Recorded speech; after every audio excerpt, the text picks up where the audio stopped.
వీళ్ళు just statues కాదు. తిరుమల ద్వారం దగ్గర మనకు కనిపించే 2 స్టాచ్యూస్ ఎవరో తెలియాలంటే ఈ వీడియో చివరి వరకు చూడండి.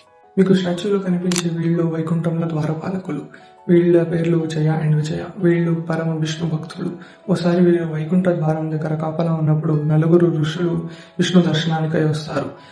వాళ్ళు మహా ఋషులు, కానీ వాళ్ళు చిన్నపిల్లల వేషంలో ఉండడం వల్ల జయ అండ్ విజయలు వాళ్ళు చిన్నపిల్లలు అనుకొని వాళ్ళని లోపలికి వెళ్లకుండా ఆపి వాళ్ళని హేళన చేసి మాట్లాడుతారు. వాళ్ళని ఆపారన్న కోపంలో ఆ నలుగురు జయ అండ్ విజయని శపించారు. మీరు భూలోకంలో పుట్టి నానా కష్టాలు అనుభవిస్తారు అని కర్స్ చేస్తారు. విష్ణుకి వారు చేసిన తప్పు తెలిసి వాళ్ళ దగ్గరికి వచ్చి 2 ఆప్షన్స్ ఇస్తారు.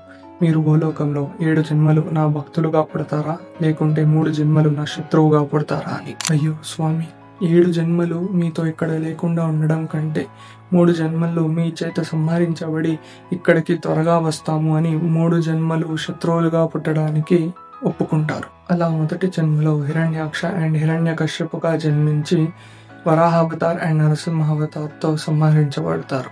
అలాగే సెకండ్ జన్మలో రావణ అండ్ కుంభకర్ణుడిగా జన్మించి రాముడి అవతారంతో చంపబడతారు.